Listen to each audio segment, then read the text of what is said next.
You're listening to TIP.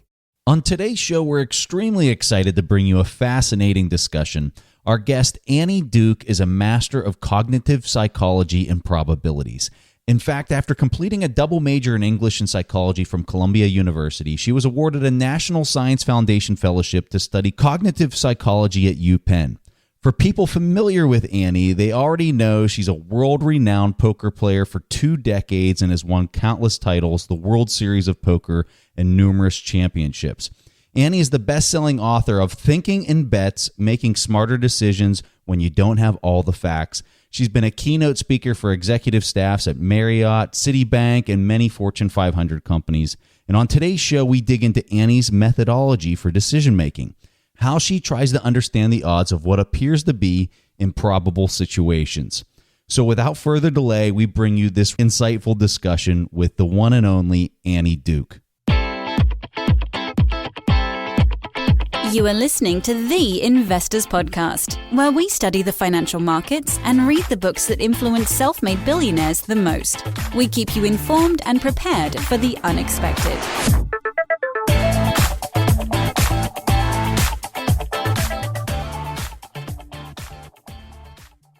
All right, guys, we're here today with Annie Duke to talk about her new book, Thinking in Bets. And I have to say, as I told Annie just before the interview, I'm a little starstruck here. So thank you so much for coming on the show, Annie. Well, thank you for having me. I'm excited to talk some ideas. Me too. So before we talk about how our listeners can optimize their decision making, I have to ask you about one of the most life-changing decisions that you made. If we set the scene, you're 26, you have a degree in English and psychology, you just got married, and you relocated to Montana. I think for anyone, they would not say that the next logical step would be to have a long, successful career as a professional poker player in Las Vegas. But it wasn't as random as it sounds. Could you please tell us your story? So first of all, thank you so much for the opportunity to do that, because that's not actually where most people start. Very often in the moment when there are things that randomly intervene in your life, in the moment we're very often very bad judges of whether that's like good luck or bad luck. It takes a lot of time for you to sort of be able to look back and see what kind of influence that had with clearer eyes. So here's basically what happened. I finished college. I go to UPenn for graduate school to get my PhD in cognitive science. So at the end of that, I'm going off to interview for my first jobs as a professor. So my idea is I'm going to go do these job talks and become a professor. During the last year of my program, I had been struggling with some stomach problems. I'm on my way to NYU for my first talk, and I don't ever make it to the talk. I actually end up in the hospital for 2 weeks.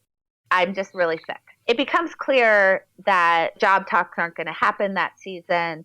And in academics, you have to wait a year because the job market is seasonal. And at the time, I had just gotten married. My husband at the time had a place in Montana. That's where his dad lived. So it was like, all right, we'll just go stay at this, that place in Montana while I get better, and then I'll come back and finish everything up. This feels like very bad luck. So now I'm in Montana, and I'm like, okay, I'm not in my program. I don't have my fellowship now. I need money. And I'm sick, so going and getting like what would be a regular job probably is not going to work for me because I don't know what days I'm going to feel okay and what days I'm not going to feel okay. So my brother, Howard Lederer, who at the time was already playing poker, said to me, I think there are illegal games in Montana. Why don't you try playing poker to try to sort of fill in the financial gap? So I was like, okay, fine. So I go off to Billings, Montana, which is 35 miles or so from where I'm living at the time. And I start playing. That's what I was going to do in the meantime. And the meantime turned into 18 years playing poker. That's just sort of how I ended up there. There was this big intervention of luck. At the time, I felt very bad luck that sent me onto this path that I think in retrospect turns out to be quite good luck, if I can now look at it with time having passed. I don't think I do your book justice when I say this, but for me, the most profound concept in your book is really the concept of resulting. Could you talk to our listeners about what is that and why is that so important whenever you're evaluating whether or not you made the right decision? Just tell me, like in your gut, what this feels like. Somebody sets you up on a blind date. It's the worst date that you've ever had. Does it feel like that was a good decision? No, that would feel like a horrible decision to spend a night out with a bad blind date. Okay. Somebody sets you up on a blind date and it goes great. The person is the love of your life and you live happily ever after. Does it feel like a good decision to go out on the date? Yes, it definitely feels like a great decision. Isn't that interesting? In either case, I've told you the exact same information about the decision. All I've told you is you decided to go out on a blind date. Someone set you up, you decided to go. So the information about the actual quality of the decision is the same. The only thing I switched was the quality of the outcome. And you notice how intuitive it is that your feeling about whether the decision was good or not changes depending on the outcome, even though I haven't told you much about the decision. This is what we call resulting. Most of the decisions that we make, it's unclear to us, particularly in retrospect, whether the decision was good or bad. It's just very opaque. We can't really see into the mathematics. We don't really know what all the possible outcomes were. We don't know what the probabilities of those outcomes were. We don't really know what the payoffs are. These things are all kind of hard for us to see. When we can't see that, what we do is we use this shortcut. I can see whether it turned out well. The date was great. The date was bad. And this is now going to tell me whether the decision quality was good. Now, this is such a strong bias that I can actually tell you something about the quality of the decision, and I can show you again how this feels. So now I'm going to tell you a little bit more about the decision quality. A random acquaintance who you hardly know sets you up on a blind date. You go on the date, and it turns out horribly. Was it a good decision? Again, I want to say no. I feel it's a trick question. No, it's not a trick question. This, literally, the great thing about all this stuff is none of them are trick questions. It's all just about revealing your own human nature. There's no trick to it because the more that you can reveal about that self, the better off you are. So it's not about trying to think about what's the right answer. It's actually really important just to think about what does it feel like to you. Okay. It feels like a bad decision. And now, I've told you a little bit more. Now, if I ask, why do you think that's a bad decision? What would you say? It's only an acquaintance. He doesn't know me that well. He probably doesn't know my type. Right. So this is interesting because now the things that I've told you about the decision seem to align pretty well with this outcome that I've given you, right? So now you don't really have any trouble with it. But watch what happens now. A random acquaintance who you hardly know, they're totally random acquaintance. They're like, have I got somebody for you? And they set you up on a blind date and you decide to go on it. And it goes great and the person's the love of your life and you live happily ever after. Right? Fantastic, yeah. So what's really interesting here is that in the first case, you went to, it was a random acquaintance. So you could sort of see, okay, here are the holes in my decision-making process. And because it aligned with this bad outcome that you had, it allowed you to sort of think that you were making a rational sort of analysis about the decision quality. But as soon as I make the person end up being the love of your life, all that washes away. And even though the circumstances are the same, it's a random acquaintance, they hardly know you. Somehow now you're like, well, what people will say is, well, you got to take a chance. And here's the interesting thing, is that this isn't for nothing because it actually changes our behavior going forward. When we take the quality of the outcome and either use that to figure out if the decision was good or even override information that might signal that the decision wasn't so good. Because in the second case, you're overriding like it was a random acquaintance who doesn't know you. This is called resulting. I take the quality of the result to figure out if the decision was good. Now, think about how this causes us to learn the wrong lessons. Are you going to go around recommending people that they find people who hardly know them to set them up on dates? So, Annie, this idea is a huge part of your book. So talk to us why it's so important for people to think in probabilities. And more importantly, how can they apply that way of thinking in their daily lives? Here's how we can think about what's happening with resulting. We're acting as if the relationship between decisions and outcomes is much more perfectly correlated than it actually is. It's only the case that when decisions or outcomes are really perfectly correlated, that you could possibly work backwards from the outcome quality to the decision quality. And the problem is, of course, that we don't want to learn the wrong lesson. Given that it's the case that you can have a perfectly good outcome from a bad decision, we wouldn't want you then to go back and repeat that bad decision again just because you're doing this resulting thing. And vice versa, you can have a bad outcome from a good decision. We don't want to not do that. So with resulting, what's happening is we're acting as if there isn't so much uncertainty in the relationship between decisions and outcomes. So I'll tell you, let me give you a place where that does make sense. If we think about the game of chess, there's not a lot of uncertainty. And we can think of uncertainty in two forms. One, uncertainty in the information that there's hidden information from us. And in chess, I can see the whole position. So if I can see all of your pieces, I can know what all your possible moves are. There's nothing hidden there. The other form of uncertainty would be luck, the intervention of luck, anything that you can't control. In chess, the pieces only move by an act of skill. Nobody rolls the dice, and then all of a sudden the bishop appears or disappears from the board. What that means is that in a game like chess, if all that you know, like the only thing you know, is that I played a game of chess with somebody and I lost. So all I'm telling you is the outcome. What can you say about my decision quality compared to my opponent if all you know is I lost? Well, maybe he or she's a better decision maker.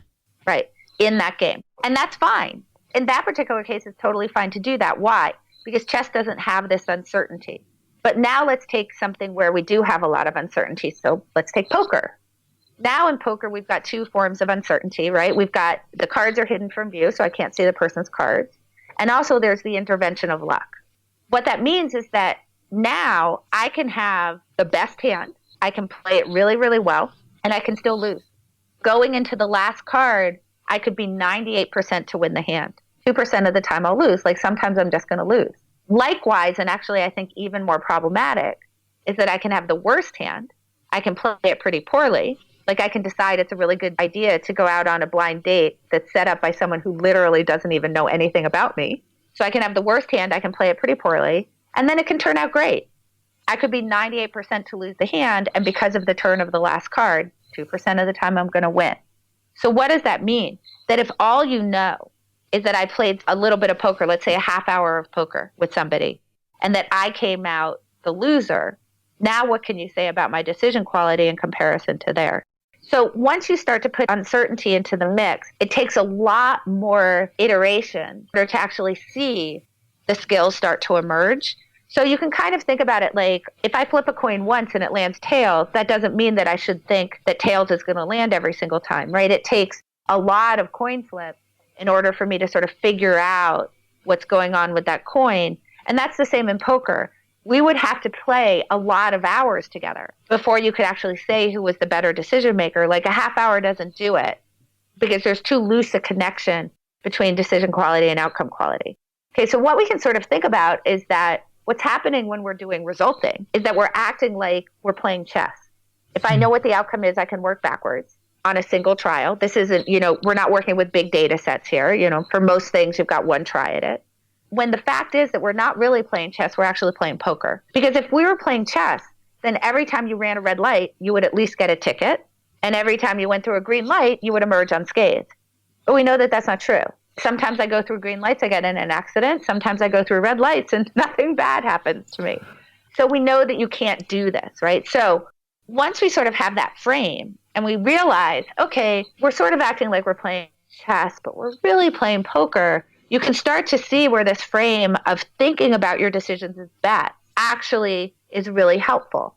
Really what a bet is this. I have options that I'm weighing, and I have limited resources to invest. So I can't invest in all the options available to me. So let's simplify it and say I've got a binary choice, option A, option B. I have resources to invest. Sometimes it's just my time. And whichever option I choose is not going to result in a guaranteed future. When I choose an option, there's going to be a set of possible futures that could occur. And each of those futures is going to have some probability of happening. That's exactly what a bet is, right? I invest in an option that then results in some sort of probabilistic distribution of outcomes. And what I'm trying to do is get a positive return on my investment. I think this story is the perfect segue into my next question here, because your book is it's just packed with great stories. And perhaps my favorite story is about 30 days in Des Moines. And I do want to apologize to all our listeners out there in Des Moines. It might not come across as well. But for me, that was such a hilarious story. It's become poker folklore also. But Annie, could you please tell us that story and perhaps also the more surprising learning outcome of why this story applies to all of us? My very good friend, John Hennigan, in the 90s, amazing poker player, but also really the stereotype of what you would think of as a 20-something guy playing poker for a living. The term that we would have used is action junkie. So an action junkie is like someone who just really he likes to be in it. He likes to be in the action. So he's playing all night. The game is starting at 9. or 10. He's like playing through the night. He like never sees the sun. When he's done playing, he's like going out to the club. So this is a guy who likes his nightlife, really likes poker, loves a gamble. So one day he's sitting at the poker table and a discussion breaks out. So there's a lot of downtime in poker. So you end up like with some very strange discussions happening. On this particular day, the discussion was about state capitals. So there, it's like, oh, do you know the state capital of this? Do you know the state capital of this state? Do you know the state capital of this state? They get to Iowa. Do you know the state capital of Iowa? Yeah, it's Des Moines. And for some reason, like Hennigan just announces like, oh, I could totally live in Des Moines. All right. So now he's stated a belief. I could live in Des Moines. Now everybody looks at him and says, yeah, right. I mean, this is like the absolute epitome of a Vegas guy. They're like, yeah, right. You could live in Des Moines. Well, so now what we have is conflicting beliefs. People at the table believe that he can't live in Des Moines. John Hennigan believes he could. And as often happens in an environment where bets take place, when there are conflicting beliefs, the adjudicator is a bet. So you have this kind of accountability mechanism that now intervenes for your beliefs, where you sort of figure out, all right, let's figure out how deeply we really believe this thing. So they start to negotiate a bet. And the bet that they come to is that John Hennigan has to move to Des Moines for 30 days. Because John is capable of finding the most happening place anywhere, they confine him. They say, you can stay in this one hotel on this one street in Des Moines. And you're not allowed to stray from the street, except during the day you're allowed to go outside of town to go practice golf.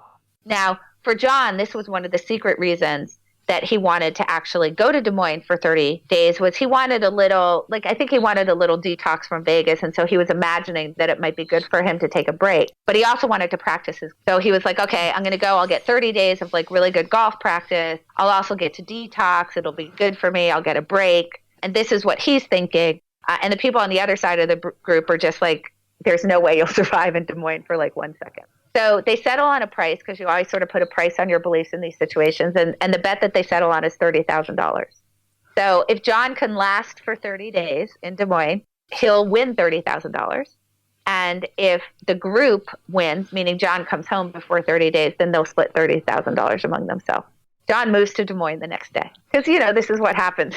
Amazing. Yeah. So he moves to Des Moines the next day. And within 2 days, he calls the group. He calls a representative of the group. And he says something like this. Hey, well, obviously I'm committed. So I'll tell you what, I'm going to let you settle the bet. So in the same way that we settle lawsuits, we can also settle bets for less, negotiated among the parties. So this is what he offers the group after his 2 days in Des Moines. He says, if you guys give me $15,000, I'll save you the trouble and I'll come home. The group is like, what are you talking about? You called after 2 days. Why don't you stay for a while and we'll just see how this plays out? Within a week, John had come back to Las Vegas and he was paying the group $15,000 for the opportunity. Wow. What a fantastic story. The thing about the story is it's a really funny story. It's not really just for the entertainment value. It actually shows you something really important about what happens when you think in bets. What happens is that you get held accountable to the things that you believe. And this is actually really, really important, because we can kind of think about beliefs in two ways, right? We could think about beliefs as predictions, like I believe that I could stay in Des Moines for 30 days. So that would be a prediction. And we know that the nature of those predictions are probabilistic. And generally what we do is we think about those things as yes or no. Either this will happen or it won't. And usually it's almost always somewhere in the middle, that it's not that you'll stay in Des Moines or you won't. It's that some percentage of the time you stay in Des Moines and some percentage of the time you're likely to come home. And even with that, you can also think about it even as more of a continuum, which is how many days do you stay? How happy are you going to be there? You can imagine that none of these things are really black and white. So there's a lot of uncertainty when we're thinking about beliefs that we have about the future. So that would be prediction. So what's interesting about this mechanism of betting is that when you state something, particularly when you state something with too much confidence, what thinking about it as a bet does is it reminds you you're going to be held accountable to that. And particularly you're going to be held accountable to actually paying attention to how sure or unsure you are of that belief. What betting does is it asks you, how sure am I? Sounds like not so much of a distinction, but it's actually quite a significant distinction. Because when you say, am I sure, you're asking a yes or no question.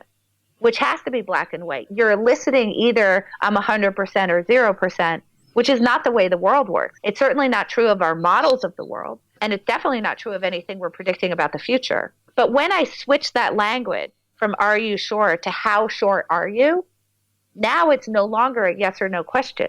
Now I'm asking you for something that's sitting along a continuum and to examine what your own level of uncertainty is, which is a really good thing because that gets you to a more accurate representation of the world.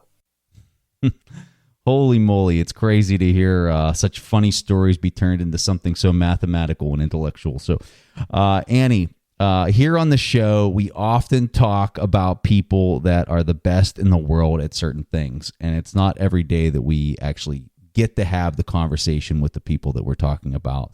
But you're here with us today, and you were the absolute best poker player in the world at a certain point in time.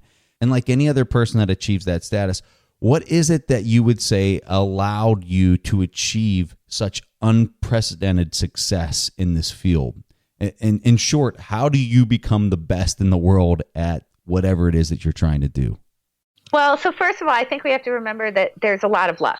Right place, right time. For example, if I were to start playing poker today, I don't know that I would have been particularly good at it. The game has really, really changed. It's much more reliance on online play and playing 20 screens at once. And, they're running analytics over the game and all this stuff. And maybe I would have been good. I don't know. But I definitely, the way that the game was when I started playing suited me very well. And so I really want to recognize there's a lot of luck in that. Like I say, I may not have even ended up playing had I not actually gotten sick, right? I would have ended up being a professor. Or if I had been born at a different time and it was 1960, I don't know how a woman would have ended up playing poker. That would have been very strange. My genes are my genes and my background is my background. And so whatever talent I was born with for the game, I also have to put into the luck category. Let me just start there. There was just a whole bunch of luck involved in my getting to the place that I got to. The other thing that I would say is that I had the help of some tremendous people. And that's not just to say sort of in the generic way that I had the help of a tremendous number of people, but in the way that everybody should be thinking about how do you make better decisions, to consider how the people around you, how your peers, how your mentors are actually working these decisions with you, and how are they interacting with you as a group has a tremendous influence on what the quality of your decisions are going to be. So I want to think about groups sort of in two ways. There's two kind of styles that groups can interact with. Style number one is a confirmatory style. And so this is most of what we see. By the way, most of what we see in enterprises, most of what we see in politics, most of what we see in friend groups is confirmatory style. And what we do is we affirm the beliefs of the group. Let's say, for example, that I'm in a group where people really, really, really believe in open immigration. In most groups, if I were just to say, let's think about maybe whether limiting immigration in some way might not be so bad. So I'm not saying these are my opinions. I'm just saying, what if I challenge this in the group? Most groups, I would get ostracized. I'd be sort of put into line. The other way that a group can be is an exploratory style. What that means is that they're actually not trying to affirm the beliefs of the group. It's actually to try as a group to come up with what the best answer is. How do we as a group sort of figure out what the most accurate model of the world is? So now we can see in that particular group, if I made that challenge and I said, I know that we all believe in open borders, but let's consider the outside view. What would happen if you had zero immigration?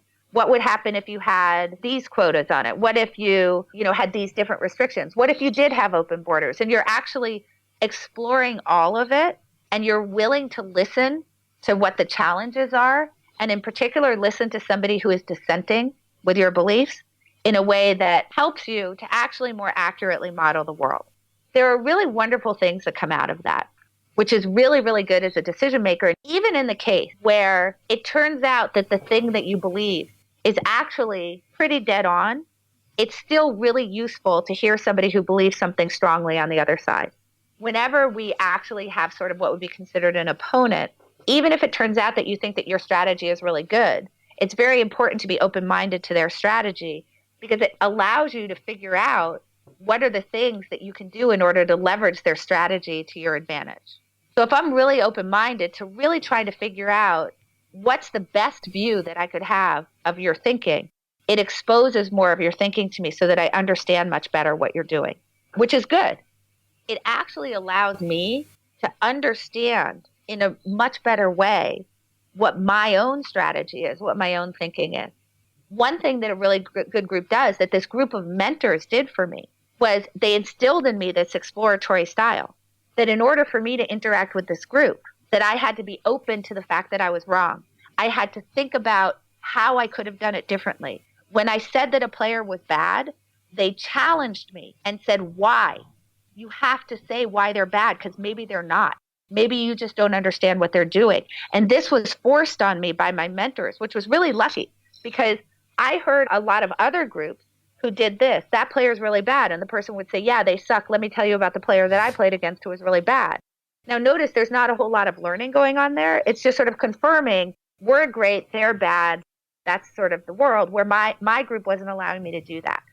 It creates this really wonderful accountability mechanism that actually improves your decision making when you're away from the group. Because now, whenever I'm looking at a situation, I'm processing it in the moment, knowing that my group is going to challenge me later. So now it actually makes the way that I look at the situation, the way that I process the information as it comes in, it disciplines it so that I'm much less likely to fall on my own into this sort of confirmation bias problem, into this motivated reasoning problem, into sort of feeling overconfident in my own strategy. In the end, you can sort of think like, isn't that kind of what this idea of betting does to you?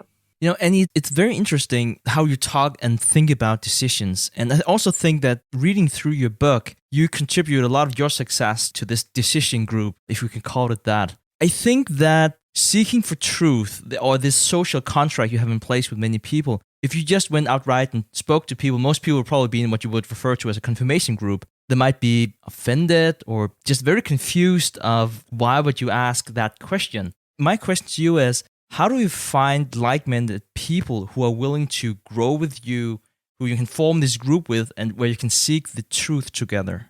The thing that's really great about that question is that we need to understand that you can't go around in your life just challenging people to bet. Like, you're not going to have any friends. If you're just going around to people like, do you want to bet all the time? People are like, what a jerk. That's number one. And number two is that not everybody is looking for this kind of interaction, because this kind of interaction is actually challenging. When I listen to somebody who disagrees with me, there's three things that can happen after I finish listening to you. One is that I could continue to believe, or perhaps even increase my belief in the thing that was my side of the argument. I could change my belief a little bit in your direction, or I could have a full-on reversal. In any of those cases, I'm better off for having had that interaction because I understand more what I mean. So when you have a full-on reversal, that's amazing, because that's going to stop you from making that same mistake again going forward. Most of what's happening is not a full-on reversal or a sticking to your guns. Mostly what's happening is that you're calibrating. And you're saying, yeah, a lot of what I believed is true, but now I can really see the other side, and I can see that some of what they're saying actually has merit, and I'm now going to incorporate that into my belief. The problem with all of that is that in order to actually do that, you have to open yourself up to the possibility of a full-on reversal. You have to open yourself up to saying, well, I wasn't really 100% right about this, that there's some wrong in there. And the issue for most of us is that our beliefs are really part of our identity. So when somebody is expressing a belief that opposes ours, we feel like it's a challenge to our identity.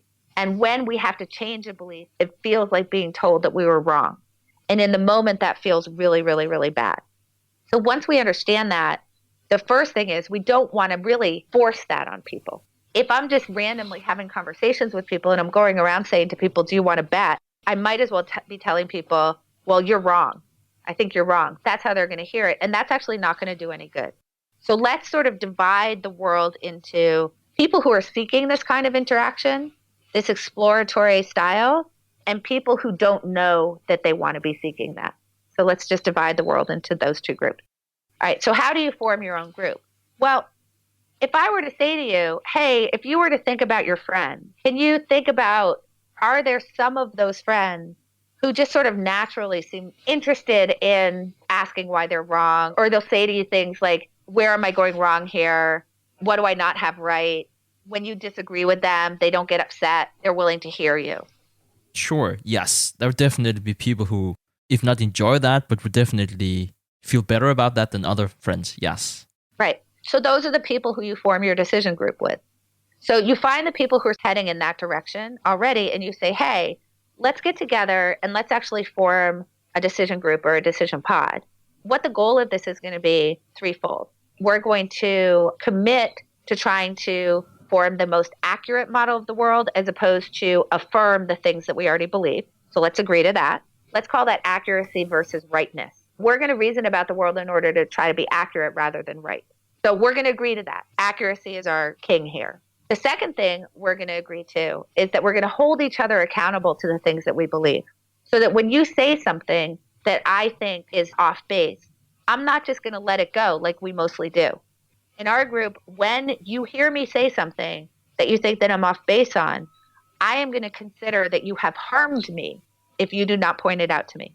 So this flips the normal interaction on its head. When I'm at a cocktail party and I express an opinion and someone challenges me, most people feel like that's harm. And so you're going to hold me accountable to the things that I believe in that way, because you're going to point out when you think that I'm going astray. Your book, Thinking in Bets, is absolutely amazing. I'll definitely encourage everyone out there listening to this to pick it up. But Annie, where can they find the book and where can they learn more about you? There's a few places. You can find the book at wherever your favorite place to buy books is, whether it's Amazon or an independent bookseller. The book is widely available. You can get it on audio. Obviously, you can get the physical book, and you can get a Kindle. Really hoping that people will look at that. The other way that people can interact with me, which I would love if your listeners did, is on Fridays, I send out a newsletter where I'm really writing about how do you apply these ideas to stuff that you're sort of seeing out in the world. People can go to annieduke.com to find the newsletter there. I love that process, and I love the readers of my newsletter, and I particularly love that it actually creates a lot of interaction with them. Well, fantastic resource. And Annie, on behalf of the Investors Podcast, thank you so much for taking the time to speak with us here today. Well, thank you so much for having me. This is great. All right, guys, that was all that Preston and I had for this week's episode of the Investors Podcast. We see each other again next week. Thanks for listening to TIP. To access the show notes, courses, or forums, go to theinvestorspodcast.com. To get your questions played on the show, go to asktheinvestors.com and win a free subscription to any of our courses on TIP Academy. This show is for entertainment purposes only. Before making investment decisions, consult a professional. This show is copyrighted by the TIP Network. Written permission must be granted before syndication or rebroadcasting.